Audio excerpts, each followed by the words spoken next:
31 जुलाई सन 65 की वाणी चल रही थी दूसरे पेज पर।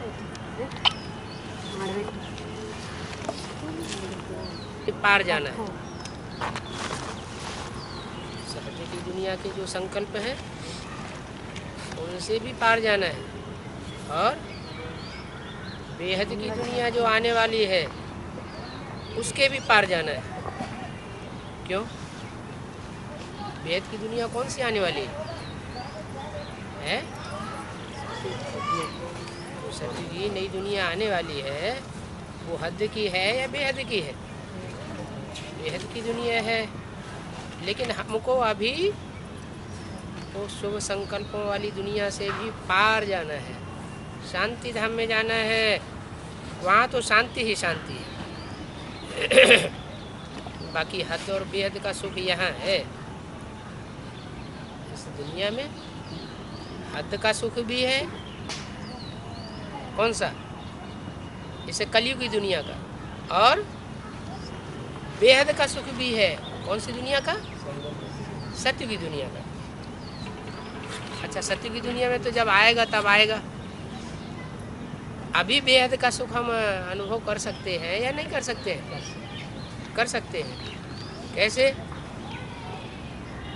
जब पूरा पूरा आत्म की स्थिति में टिक जाते हैं, स्व माने आत्मा स्व की स्थिति में टिक जाती है तो स्वर्ग का अनुभव करने लगती है, बहुत ही हल्कापन आ जाता है। शांति धाम तो हम आत्माओं का घर है, वहाँ आत्मा कोई पार्ट नहीं बजाती है, वहाँ तो आर्गन्स ही नहीं है। फिर ड्रामा अनुसार तुम्हारा सतयुग का पार्ट इमर्ज होता है, जो तुमने पार्ट बजाया है। कल्प कल्प वो ही पार्ट बजाते रहते हो। ये बातें सिवाय बाप के और कोई समझा ही नहीं सकता। क्या बातें? कि कल्प कल्प हू बहू ड्रामा रिपीट होता है, ये दुनिया में और कोई धर्मगुरु इस बात को नहीं बताते। सुख का संबंध और दुख का बंधन भी तुम जानते हो। सुख का संबंध सतयुग में कौन सा संबंध होता है? सुख का है। अगर हमारी यही ऐसी स्टेज बन जाए, ना हम दुख लें और न दूसरों को दुख दें, दुख लेना भी नहीं है और दुख देना भी नहीं है, ऐसी पक्की परिपक्व स्टेज बन जाए तो फिर यहाँ भी हमको सुख के संबंध की अनुभूति हो सकती है। दुख का बंधन भी तुम जानते हो। वो बंधन, वो संबंध आसुरी संबंध है। भले कोई भी कर्मेंद्रियों से जोड़ा जाता हो, जिसके रिजल्ट में दुख निकलता है, वो आसुरी संबंध है। तो आसुरी संबंध से तुमको ईश्वरीय संबंध में आना है, और इस दुनिया में तुमको आसुरी संबंध में रहना भी है। क्योंकि सब तो ईश्वरीय संबंध में इकट्ठे तो नहीं रह सकेंगे। क्या? जैसे अव्यक्तवाणी में इस बार क्या बोला था? हद के बंधनों से आत्मा मुक्त हुई है?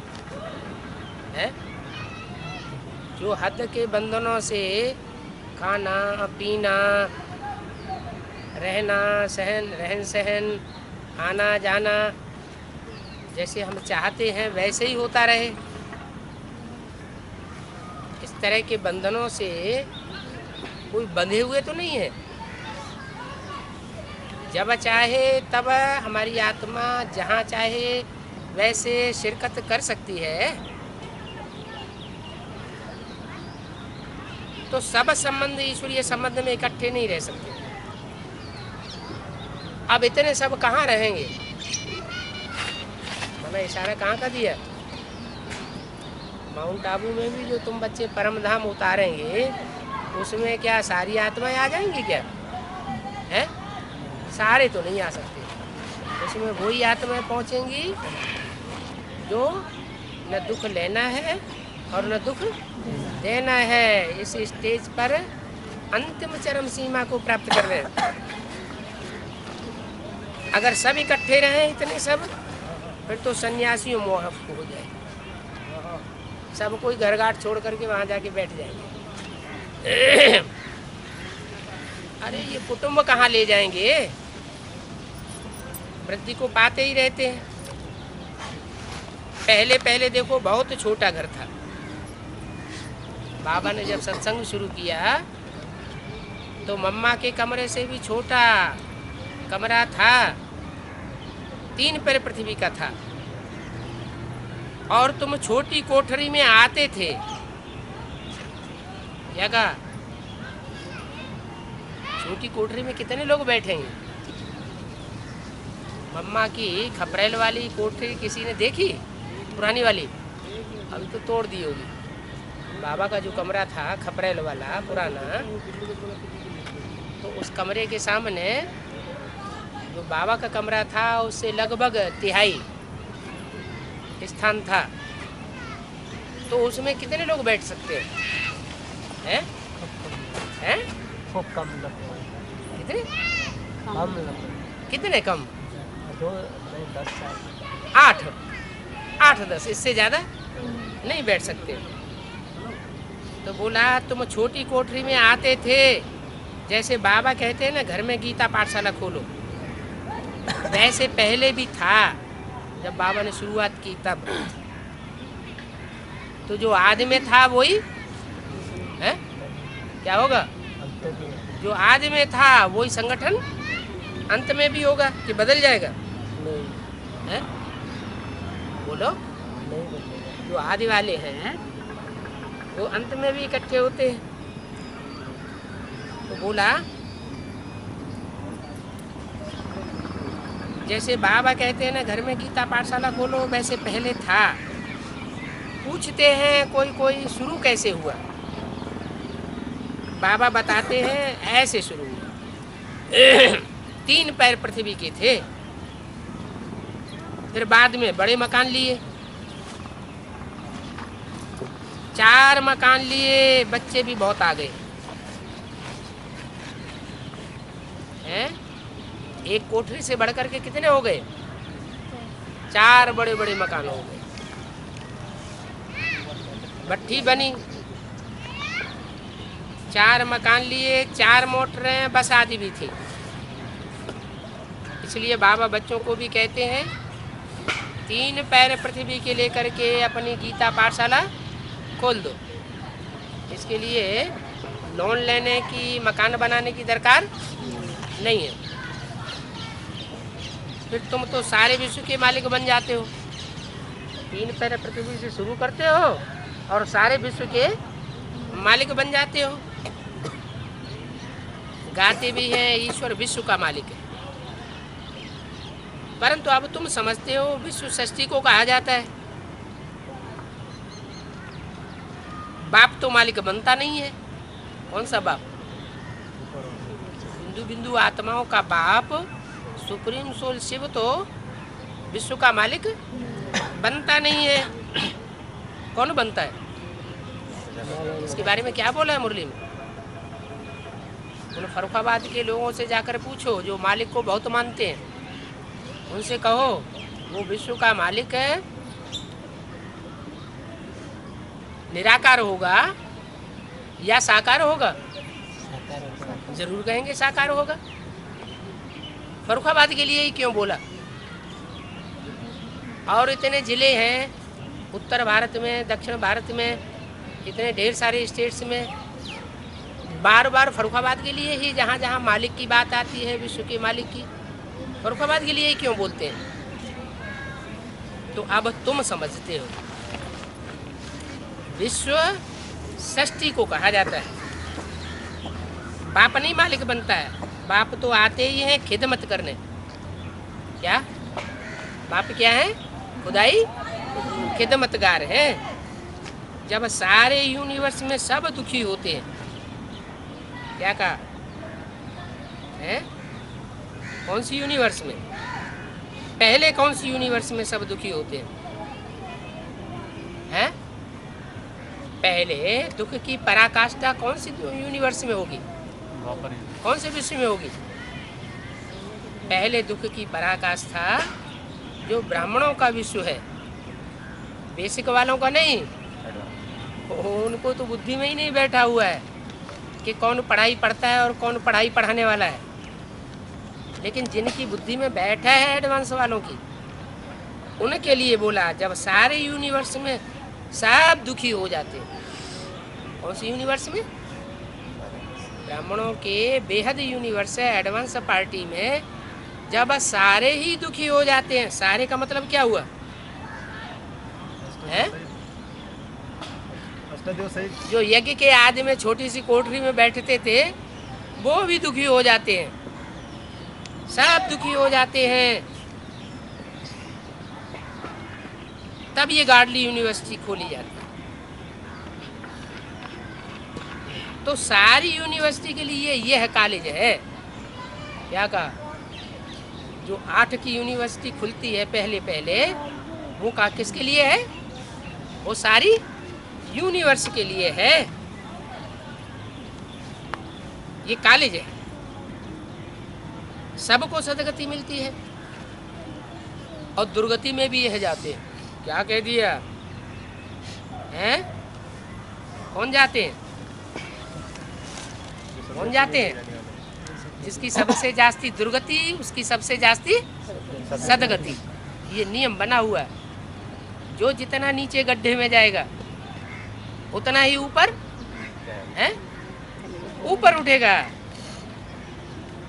तो बोला सबको सदगति मिलती है, दुर्गति में भी यह जाते हैं। यह माना कौन? ये जो परमात्मा के आदि बच्चे हैं वो जाते हैं सूक्ष्म वतन, मूल वतनवासी। वो तो दुर्गति में नहीं जाते। क्या कहा? जब सूक्ष्म वतनवासी बन जाते हैं, माना स्थूल शरीर जिनका छूट जाता है, उनकी तो दुर्गति की बात ही नहीं। और जो मूल वतनवासी हैं वो भी दुर्गति में नहीं जाते। माना परमधाम की स्टेज जो है, माउंट आबू में जो संगठन तैयार होगा छोटा सा, पहले पहले वो नहीं जाते, उससे पहले की बात है। तो इस यूनिवर्सिटी से सारे यूनिवर्स का कल्याण होता है। ये बातें कोई भी शास्त्रों में नहीं है। तो कोई शास्त्र वाले इन बातों को समझें। सब मनुष्यों की गति सदित करने के लिए बाप कहते हैं मुझे आना पड़ता है। कौन कहते हैं? मुझे आना पड़ता है। काहे के लिए? सबकी सदगति के लिए। गति भी करने के लिए और सदगति भी करने के लिए। ऐसे नहीं कि ब्रह्मा के तन में आता हूँ और ज्ञान सुना के चला जाता हूँ और गति सदगति फिर दीदी दादी दादाएं करते रहते हैं। क्या बताया? सब मनुष्यों की गति सदगति करने के लिए बाप कहते हैं मुझे आना पड़ता है। क्या ये भी कंपल्सन है कि बाप के आए बिगर कार्य संपन्न गति सदगति का होने वाला नहीं है। नहीं तो पावन कैसे बनेंगे? अगर मैं नहीं आऊँगा तो पावन कैसे बनेंगे? क्योंकि इस दुनिया में तो सब पतित हैं। रावण भी, माया भी बड़ी दुस्तर है। आधा कल्प तुमको दुख में ले जाती है। तो ये खेल है। जब बॉक्सिंग होती है, मुक्केबाजी,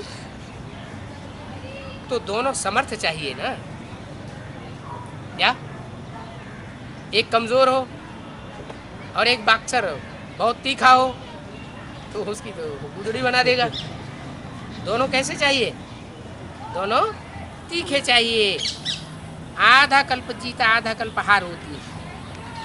ये बॉक्सिंग हद की बॉक्सिंग नहीं है। स्थूल मुक्केबाजी कौन सी बॉक्सिंग है? हैं? हाँ, बेहद की विकारों की लड़ाई है। बेहद की है। इनको युद्ध स्थल कहा जाता है। ऐसा युद्ध स्थल है, हमारा रूहानी युद्ध स्थल है। इसमें माया रावण को जीतना पड़ता है। कल पहले भी तुमने जीत पाई थी। ये बात सुन करके होल्ड ऑन नहीं हो जाना कि अरे ऐसी भी परीक्षाएं आएंगी। कल पहले भी तुमने जीत पाई थी। तुम देख रहे हो कौन कौन निकलते हैं। क्या कहा? इस बॉक्सिंग में तुम देख भी रहे हो क्या, इस बॉक्सिंग में कौन कौन निकलते हैं। कोई कहते हैं बाबा क्रोध आ जाता है, माना जो कहते हैं क्रोध आ जाता है वो उस बॉक्सिंग की लिस्ट में अभी नहीं है। बाबा कहते हैं ये तो भूत है। अगर क्रोध आ जाता है तो ये तो भूत है।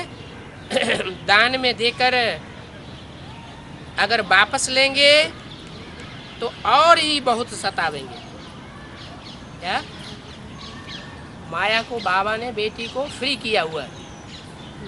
कोई श्रीमत के बरखिलाफ चलते हैं, बाबा को धोखा देते हैं, बाबा को तो निश्चय पत्र लिख के दे देते हैं। क्या कि हम जीवन भर पवित्र रहेंगे।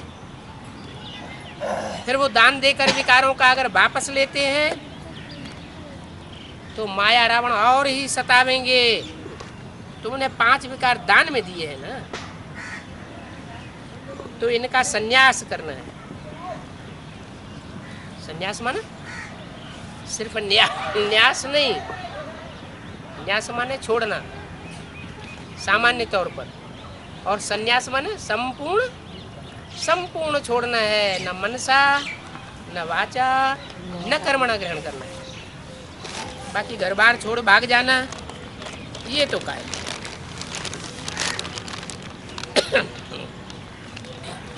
बाप समझाते हैं 64 जन्म तुमने गोते खाए हैं। ये क्या है? क्या कहा? 64 जन्म गोते खाने के लिए 63 जन्म होते हैं।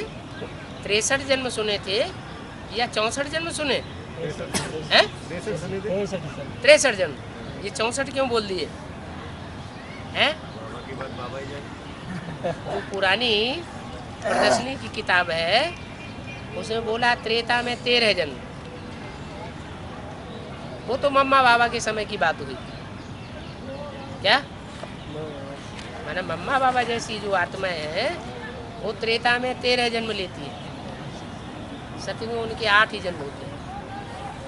लेकिन तुम्हारे लिए ये बोला कि तुम दुख की दुनिया में कितने जन्म लेते हो?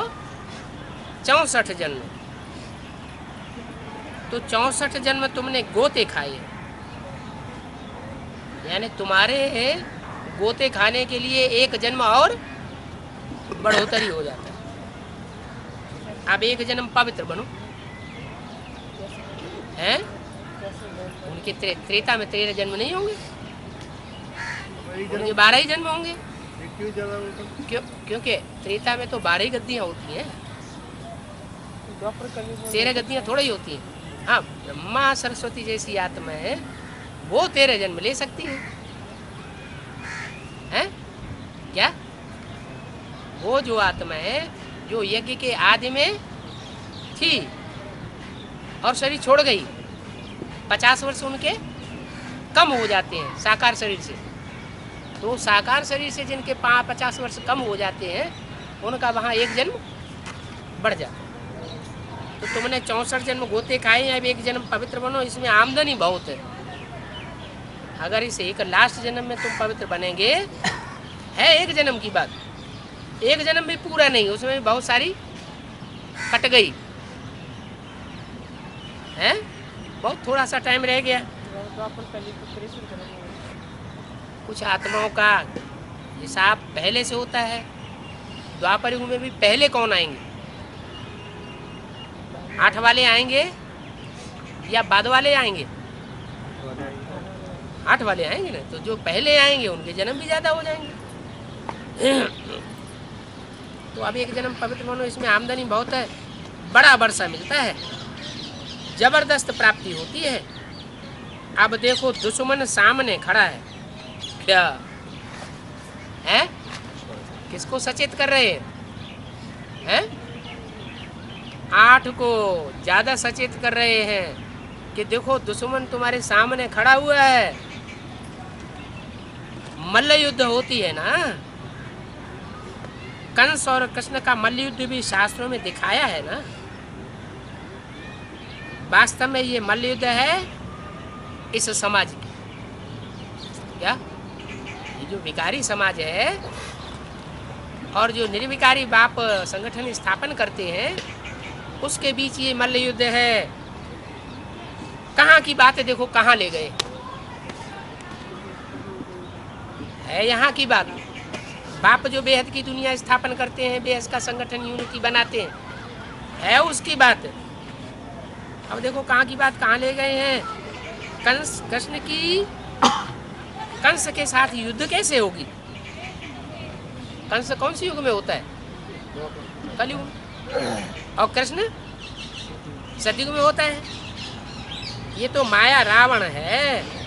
कृष्ण की आत्मा अंतिम जन्म में आ पहुंची है, माया से युद्ध कर श्री कृष्ण बनते हैं। तो कितनी गुप्त बातें हैं जो बाप ही बच्चों को समझाते हैं। अब समझदार बनना है। बाप कहते हैं लाडले बच्चे तुम कितने समझदार थे, अब बेसमझ बन पड़े हो। भारत कितना सरताज था, कितना साहूकार थे। सूर्यवंशियों की कोई दरबार देखी? कितने हीरे जवाहरातों के महल देखे? यहाँ भी तो दरबारें होती है ना। आपस में प्रिंस से मिलते थे, नंबरवार बैठते थे। बुद्धि से काम लो। वहाँ आपस में मिलते होंगे तो उन्हों की दरबार कैसी होगी? कौन आपस में मिलते होंगे? कहाँ की बात है? जो सत्य की नई दुनिया का, स्वर्णिम नई दुनिया का पहला फाउंडेशन पड़ेगा, उसमें संगमयुगी राधा और संगमयुगी कृष्ण आपस में मिलेंगे तो ना। मिलते होंगे तो उनकी दरबार कैसी होगी? रात की बातें देखने में नहीं आती है क्या? उनके लिए दिन है कि रात है? जो उस स्टेज में पहुंच जाते हैं उनके लिए तो दिन है और दुनिया के लिए रात है। तो उनकी दरबार रात की बातें देखने में नहीं आती है, रोशनी ही रोशनी रहती है। इसलिए जब रास मनाते हैं भक्ति मार्ग में तो कितना चकाचौंध कर देते हैं। ऐसे लगता है जैसे रात में ही उजेला ही उजेला हो गया। रात की बातें देखने में नहीं आती हैं, रोशनी रोशनी रहती है। साइंस काम तो आती है ना। कहाँ? जो स्वर्णिम सतयुग होगा, राधा कृष्ण की जो दुनिया होगी, जहाँ वो आपस में मिलेंगे, वहाँ साइंस काम में आवेगी, गुम नहीं होती है।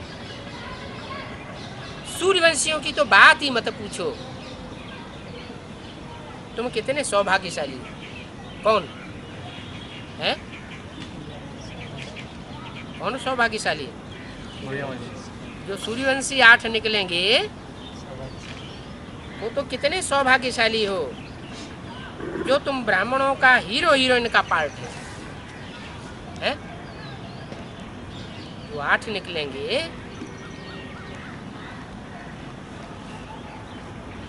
वो डबल विदेशी निकलेंगे ना। तो जिस देश और जिस धर्म से निकलेंगे वहां से निकलने वाले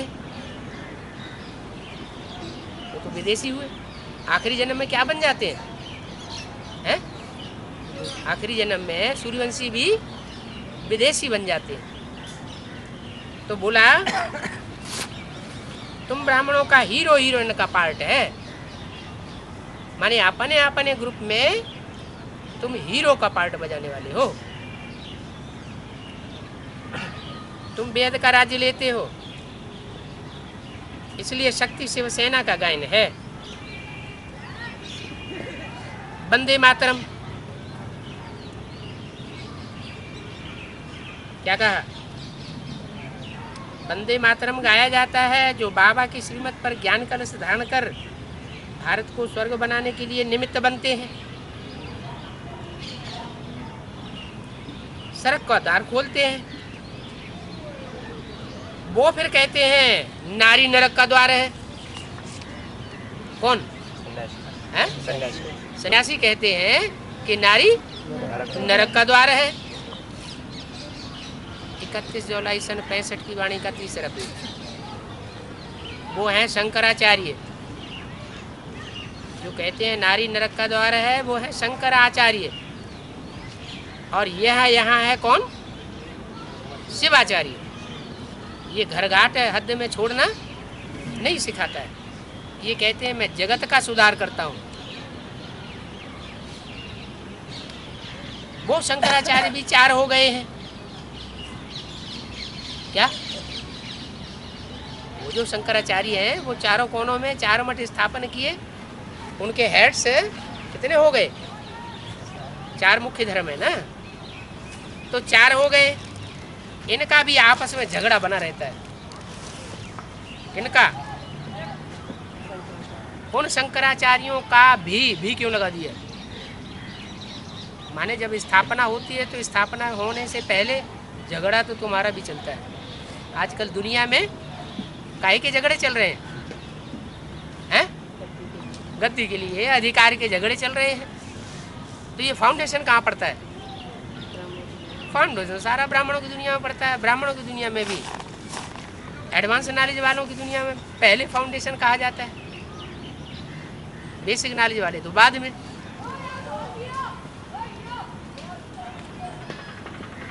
तो गीत में सुना ना,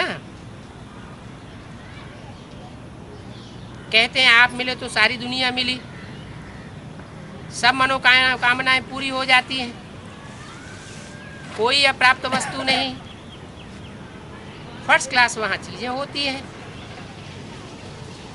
उनसे ही ऊंची चीज़ कोई होती नहीं है। कहाँ? जो भी 8 की दुनिया का संगठन बनेगा, उनका संगठन में, यूनिटी में सब कुछ प्राप्ति होगी। उनसे ऊंची कोई चीज़ होती नहीं दुनिया में। सर्व मनोकामनाएं पूरी होती हैं, स्वर्ग में सब सुख मिल जाते हैं। आगे देखो, ये टेलीफोन, बिजली, मोटरें आदि थोड़े ही थी। ये भी जब अभी बाबा आया है तो निकली है। वहाँ तो साइंस बहुत काम देती है। कहाँ? जो नई आने वाली स्वर्णिम युग की दुनिया है, उसमें साइंस बहुत काम देती है। अभी भी विलायत में 7 रोज में मकान तैयार कर देते हैं।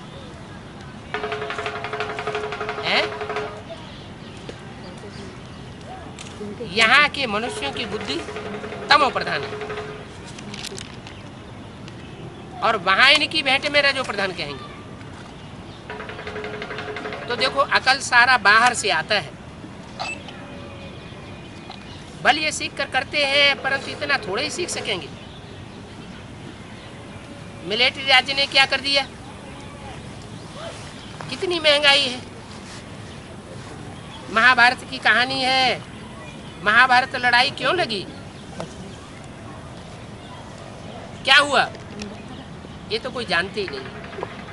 और तुम जानते हो कि दुनिया को इससे बदलना होता है। इसलिए स्लोगन क्या दिया? गेटवे टू हेवन इज क्या? महाभारत। महाभारत गृह युद्ध से जो पसार नहीं होगा, वो विश्व की बादशाही नहीं ले सकता।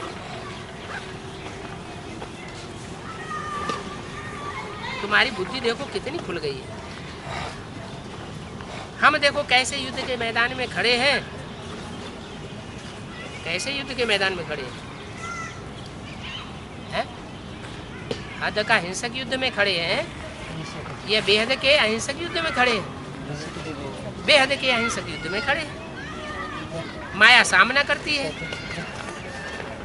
बाप कहते हैं माया का सामना करने के लिए पूरा योग लगाओ। अगर योग में कमी होगी तो माया जरूर पकड़ेगा। तुम भी निर्वाण धाम के रहने वाले हो, जैसे बाप है वैसे तुम भी हो। बाप तुमको भी सुख राज्य देते हैं,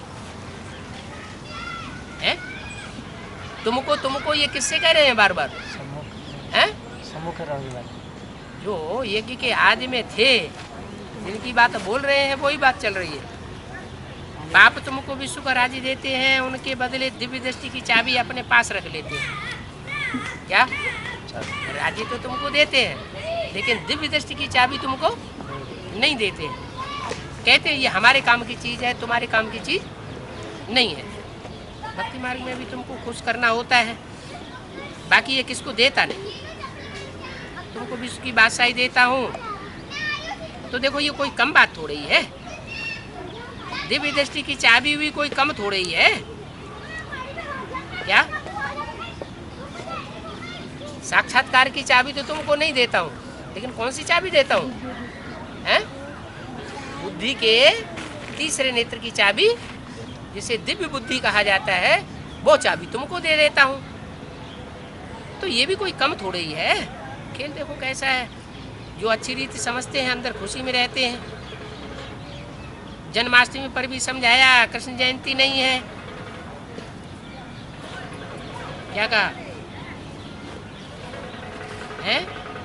यह परमपिता परमात्मा की जयंती गाई जाती है।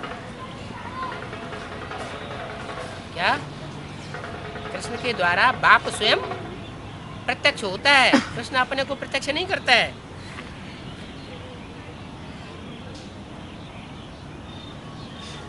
तो पहले कृष्ण की जयंती मनाते हो। जब पहले कृष्ण की जयंती मनाते हो तो शिव जयंती कहाँ गई? पहले बाप की जयंती होनी चाहिए या कृष्ण बच्चे की जयंती होनी चाहिए? है? फिर ब्राह्मणों की एडवांस की दुनिया में सन 98 में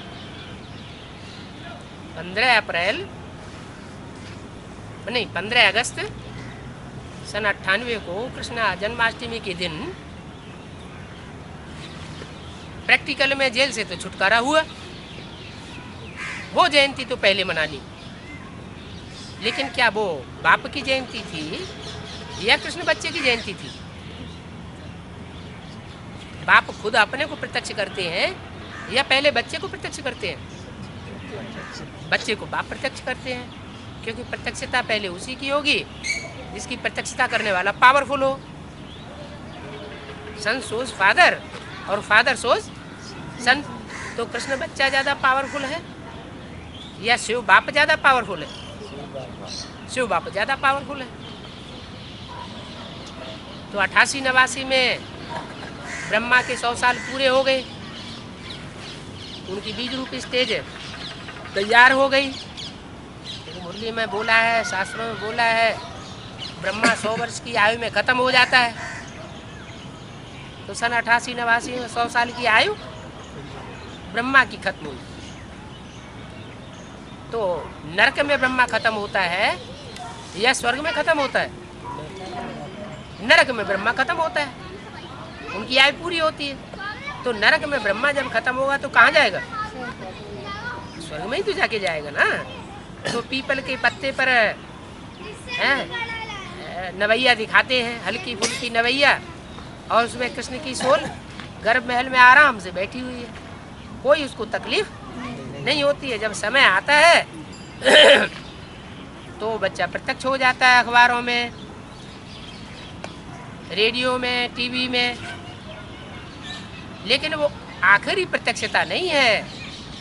क्या कृष्ण बच्चे के द्वारा जो बाप प्रत्यक्ष होता है 15 अगस्त को या जन्माष्टमी के दिन,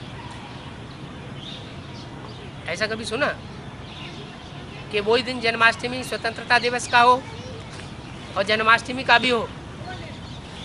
है? लेकिन 98 में ऐसा हुआ। क्या वही 15 अगस्त कृष्ण की जयंती भी थी और वही 15 अगस्त स्वतंत्रता दिवस भी था, मनाया गया। तो बोला जन्माष्टमी पर भी समझाया है कृष्ण जयंती नहीं है, ये परमपिता परमात्मा की ही जयंती गाई जाती है। पहले कृष्ण जयंती मनाते हो, तुम तो मनाते हो, लेकिन शिव जयंती कहाँ गई है? पहले शिव जयंती हो तब तो कृष्ण का जन्म हो। पहले बाप प्रत्यक्ष हो, फिर बच्चा प्रत्यक्ष हो।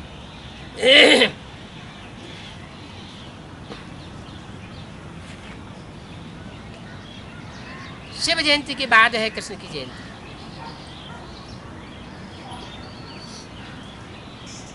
शिव बाबा भारत में स्वर्ग मनाते हैं, कहते हैं कल्प के संगम पर आता हूँ। महाभारत है, महाभारी महाभारत लड़ाई भी है। तब नरक का विनाश और स्वर्ग की स्थापना हो। क्या कहा?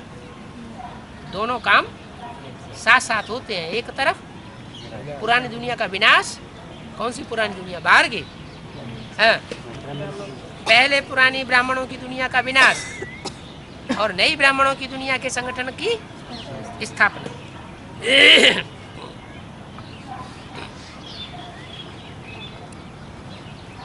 शिव बाबा शिवालय स्थापन करते हैं।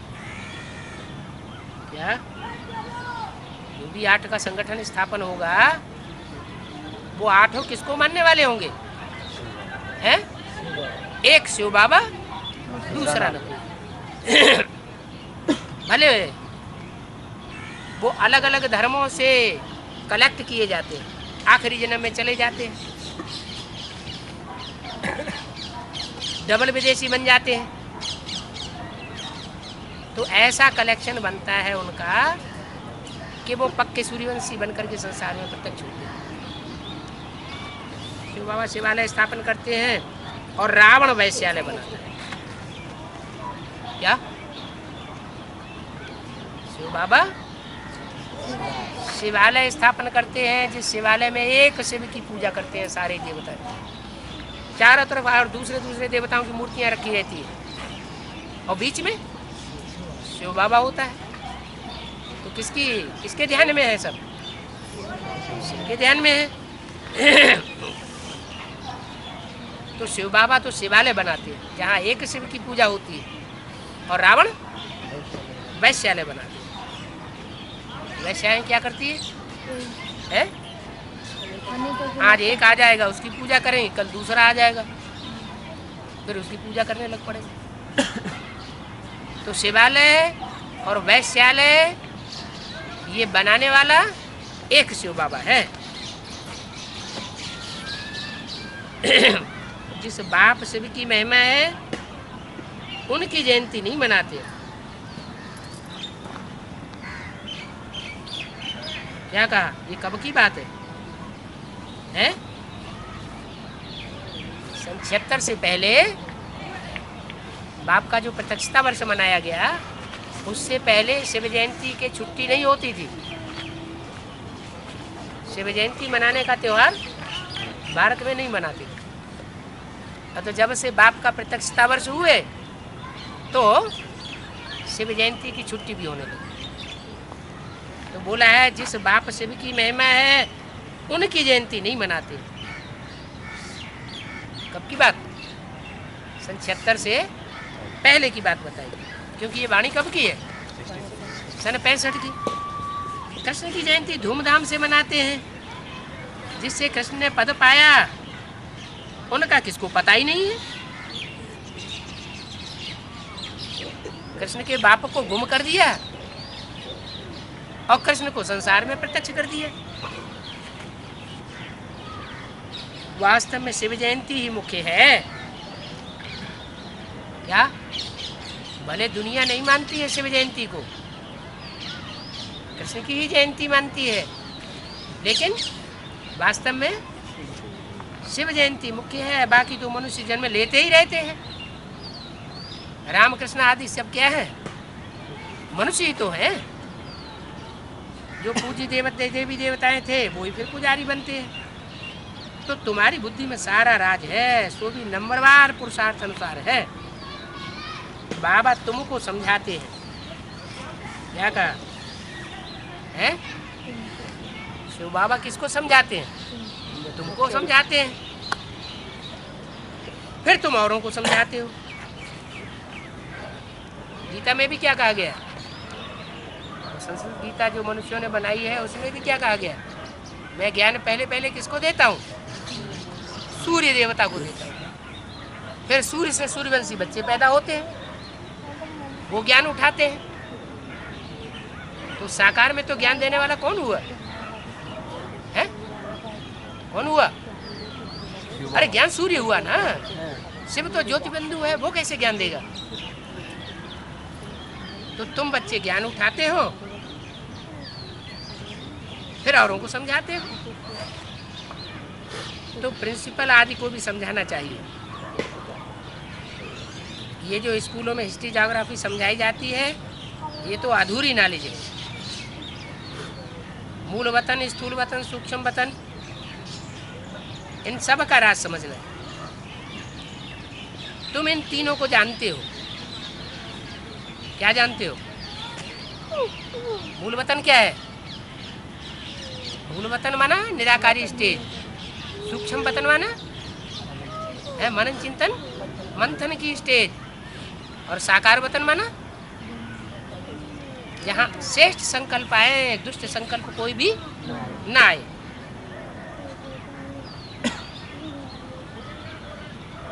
तुम जानते हो।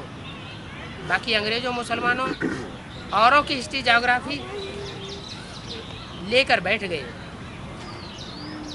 क्या कहा? जहाँ फरिश्ताओं को मानते हैं वो है अंग्रेजों मुसलमानों की हिस्ट्री ज्योग्राफी। अपने भारतवर्ष में देवताओं को मानते हैं या फरिश्ताओं को मानते हैं? देवताओं को मानते हैं। वो कहते हैं हम फरिश्तों को मानते हैं। शूटिंग कहाँ हो रही है? भगवान का रूप कहाँ, किसको मानते हैं? वो बेसिक नॉलेज वाले गीता का भगवान का रूप किसको मानते हैं? सूक्ष्म बदलवासी ब्रह्मा को मानते हैं। और तुम साकार में आए हुए निराकारी स्टेज वाले शिव शंकर भोलेनाथ को गीता का भगवान मानते हो। तो अंग्रेज और मुसलमानों की हिस्ट्री ज्योग्राफी ले बैठे हैं। वेद की हिस्ट्री ज्योग्राफी वेद का बाप समझाते हैं। हम मनुष्य देवता बन रहे हैं,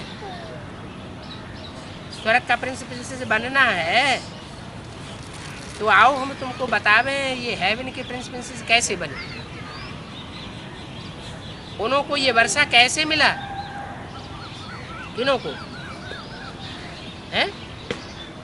राधा कृष्ण को ये वर्षा कैसे मिला, देने के निमित्त कौन बने? जरूर कोई विश्व के बादशाह ही होंगे ना। जो विश्व का बादशाह बना होगा कोई दूसरों को विश्व की बादशाही दे सकता है। खुद नहीं बना होगा तो दूसरों को भी नहीं दे सकता। ये सूर्यवंशी डायनेस्टी कैसे स्थापन हुई?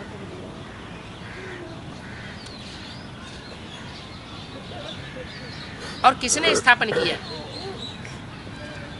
है? अरे ज्ञान का युद्ध हुआ ना, विकारों का युद्ध हुआ ना। उस युद्ध में जिन्होंने जीत करके दिखाया उनकी राजधानी स्थापन हो गई। और जो हार गए, बाहुबल में चले गए, उनकी राजधानी नष्ट हो गई। तो ये किसने स्थापन किया है? अगर ये नॉलेज है,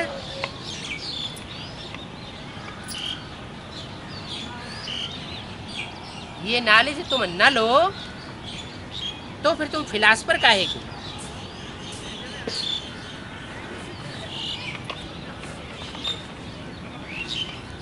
यह तो एक है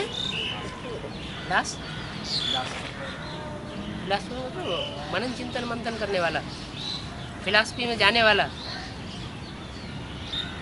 डिग्री लेते हैं ना, कुछ नई बात निकालते हैं ना मनन चिंतन मंथन करके। तो बोला ये सूर्यवंशी डायनेस्टी कैसे स्थापन हुई और किसने स्थापन की? अगर ये नॉलेज न लो तो तुम फिलासफर काहे की? इस सर्जन की भेंट में वह क्या करते हैं? और ही रोग बीमारी आदि बढ़ जाती है। क्या इसमें वो जो दुनियावी सर्जन आदि हैं, डॉक्टर आदि हैं, वो जितनी जितनी डॉक्टरी निकालते जाते हैं उतनी ज़्यादा बीमारी बढ़ती जाती है, दवाएं भी बढ़ती जाती हैं, दुकानें भी खुलती जाती हैं और मरीज भी बढ़ते जाते हैं। तो फ़ायदा क्या हुआ? तो बाप कहते हैं इस सर्जन की भेंट में वो क्या करते हैं, और ही रोग बीमारी आदि बढ़ती जाती है। रूहानी सर्जन आत्मा को इंजेक्शन लगाते हैं। क्या वो इंजेक्शन शरीर को नहीं लगाते? काहे को इंजेक्शन लगाते हैं? रूह को इंजेक्शन लगाते हैं। काहे का इंजेक्शन? रूह को ज्ञान योग का इंजेक्शन लगाते हैं। तो सब निरोगी बन जाते हैं। तुम तो इजाजत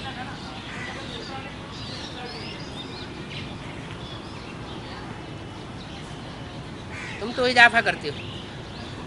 तो समझाने की युक्ति चाहिए। ये जज आदि भी क्या जजमेंट करते हैं? धर्मराज बाबा तो बिल्कुल एक्यूरेट है। आजकल के जो जज बैठे हुए हैं वो तो मुकदमों को लंबा लंबा लंबा लंबा करते चले जाते हैं। सारी जिंदगी हो जाती है, फैसला हो नहीं पाता, और फैसला करते भी हैं तो विपरीत फैसला कर देते हैं। जिसने पाप किया है उसको जेल में नहीं डालते हैं, और जिसने पाप नहीं किया है उसको जेल में डाल देते हैं। तो उनके ऊपर तो देखो कोई है नहीं। किनके ऊपर? धर्मराज बाप के ऊपर। यहाँ तो एक दो के ऊपर है। कहाँ? इस दुनिया में जो जज वगैरह हैं, पहले छोटा कोर्ट, फिर सुपर कोर्ट, जिला जज, फिर उसके बाद हाई कोर्ट। हाई कोर्ट में भी अलग अलग अलग अलग क्रम है। फिर उसके बाद सुप्रीम कोर्ट। तो एक के ऊपर एक बैठे हुए। सच्चा सच्चा धर्मराज तो एक है, बाकी तो ये सब हज्जाम ठहरे। कौन है? ये जो जज हैं आजकल के, वो सब हज्जाम हैं, रिश्वत लेकर के अपना धंधा चलाए रहे। आगे चल तुमको सबको कहेंगी,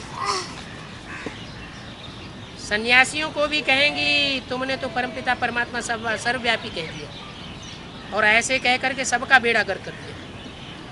तो बाप कहते हैं इन सबको छोड़ो। इनको, इन सन्यासियों आदि को छोड़ो, मैं तुमको शिवालय में ले जाता हूँ। सन्यासी लोग तो अभी सब अंदर घुस आए। क्या? पहले घर गार छोड़ करके जंगल में चले जाते थे, और अब पहले माउंट आबू में थे तो जंगलात था ना माउंट आबू। फिर बाद में क्या हुआ? हमें शहरों में घुस पड़े, बड़ी बड़ी महलमारियाँ अटारियाँ बना ली। भले मुरली में बाबा ने बोला है कि अब तो विनाश का टाइम है, अभी प्रॉपर्टी नहीं बनानी है। बनानी है, अपना मान मर्तबा बढ़ाना है और शिव बाप का मान मर्तबा घटाना है। उनका धंधा ही ऐसा है। तो सन्यासी लोग सब अंदर घुसाए। कहते हैं हमने घर बार छोड़ा, करोड़ों रुपया अंदर इकट्ठा कर रहे हैं। क्या? एक तरफ करोड़ों रुपया इकट्ठे करते रहते हैं और दूसरी तरफ कहते हैं हमने घर बार छोड़ दिया है। तो ये उनका संन्यास हुआ क्या? संपूर्ण न्यास हुआ ना? हुआ क्या? तो देखो हम तो क्या बनते हैं। अच्छा, मीठे मीठे सतो प्रधान समझदार बच्चों प्रति बाप दादा का याद प्यार, गुड मॉर्निंग। रूहानी बच्चों की रूहानी बाप की नमस्ते। ओम।